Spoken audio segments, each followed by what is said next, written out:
السلام علیکم ناظرین، میں ہوں سمیع خان، آپ کا ہوسٹ، اور آپ دیکھ رہے ہیں بول پنڈی بول۔ ناظرین، آج پاکستانی قوم اپنے عظیم لیڈر قائد اعظم محمد علی جناح کا یوم پیدائش منا رہی ہے۔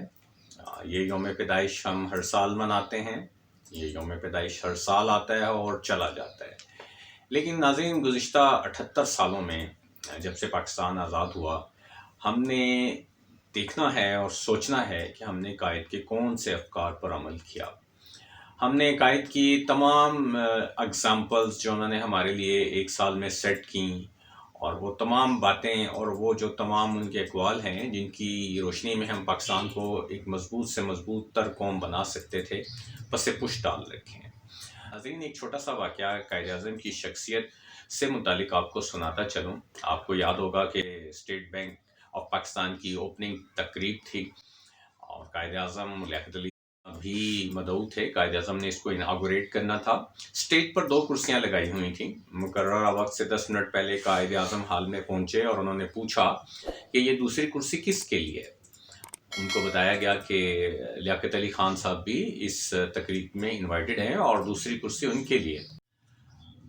تقریب کے وقت کا ٹائم قریب آن پہنچا۔ قائد اعظم نے کہا کہ دوسری کرسی اسٹیج سے اٹھا دی جائے اور ہال کے دروازے بند کر دیے جائیں، اور یہ تقریب مقررہ وقت پر شروع ہوئی جس میں لیاقت علی خان کو شامل نہیں کیا گیا۔ ناظرین، یہ وہ مثال ہے جو قائد اعظم نے ہمارے لیے سیٹ کی، اور آج ہم دیکھتے ہیں کہ ہماری کسی بھی تقریب میں گلی کا محلے کا کونسلر بھی آئے تو وہ بھی 2-2 3-3 گھنٹے کی تاخیر سے آتا ہے۔ بڑے لیڈروں کی تو بات ہی اور ہے، ان کی سیکیورٹی کے ہی اتنے زیادہ مسائل ہیں کہ 2 سے 3-4 گھنٹے ان کو تاخیر سے آنا پڑتا ہے، اور جس کی وجہ سے ہماری قوم ڈسپلن سے قطعی عاری ہو چکی ہے۔ شادی کا معاملہ ہو، کسی بھی تقریب میں جانا ہو، ہم مقررہ وقت پر جانے کو اپنی توہین سمجھنے لگ گئے ہیں۔ یہ ہے ہماری قوم کا اخلاقی انحطاط جو قائد اعظم کے اقوال کے قتل برعکس ہے۔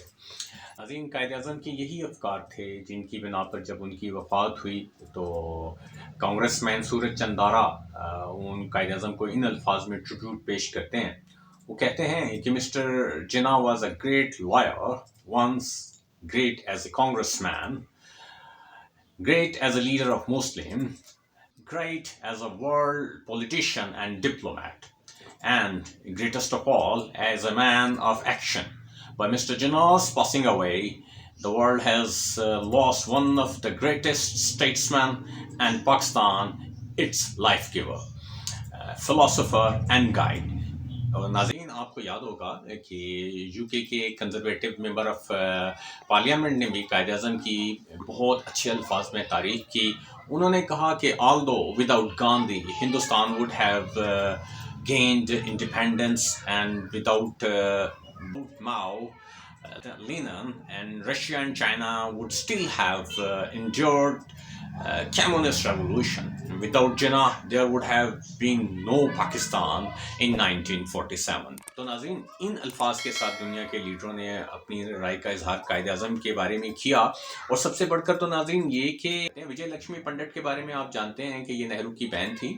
انہوں نے قائد اعظم کے بارے میں کیا کہا؟ انہوں نے کہا کہ if the Muslim League had 100 Gandhis and 200 Azads and the Congress had only one Jinnah, the India would not have been divided. تو ناظرین، یہ وہ الفاظ ہیں جو انہوں نے کہے قائد اعظم کے بارے میں، اور تعریف تو وہ جو دشمن بھی کرے۔ تو لیکن آج ہم نے قائد کے ساتھ کیا کیا؟ قائد کا کوئی افکار پریکٹیکلی ہم نے اس کو اپنایا؟ ہم نے قائد اعظم کی اس قدر بے توقیری کی کہ جس کا کوئی حساب نہیں۔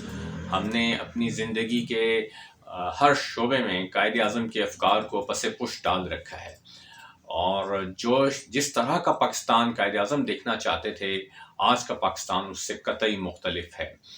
پاکستان کی ترقی کی جو ڈائریکشن قائد اعظم نے سیٹ کی تھی، اس ڈائریکشن سے ہم بہت دور جا چکے۔ اور ناظرین، ہماری معاشرے کی بے حسی اور بے توقیری کا یہ عالم ہے کہ 78 سال گزر چکے ہیں پاکستان کو بنے ہوئے، لیکن ہمارا کوئی بھی کام قائد اعظم کے بغیر نہیں ہوتا۔ آپ میرا اشارہ سمجھ گئے ہوں گے. اس قائد اعظم جس کے بغیر ہمارا گزارا نہیں ہوتا وہ ہماری نوٹ ہیں، ہماری کرنسی ہے، رشوت کا پیسہ ہے، کرپشن کا پیسہ ہے.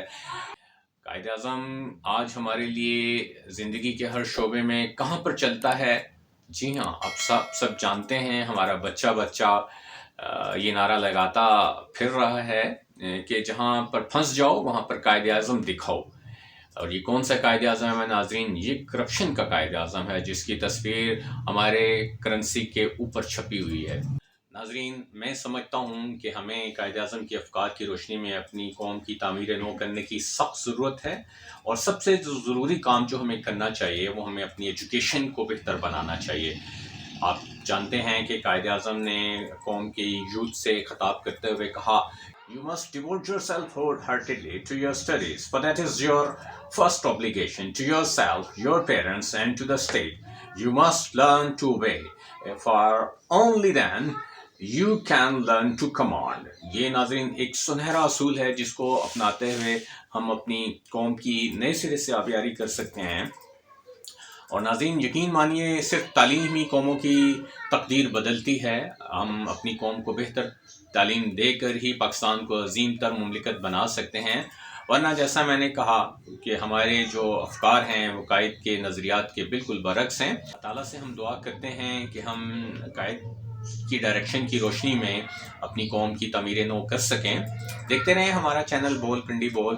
پھر ملیں گے. اپنا بہت سارا خیال رکھیں اور جاتے جاتے لائک اور سبسکرائب کا بٹن دبانا نہ بھولیے گا. اللہ حافظ.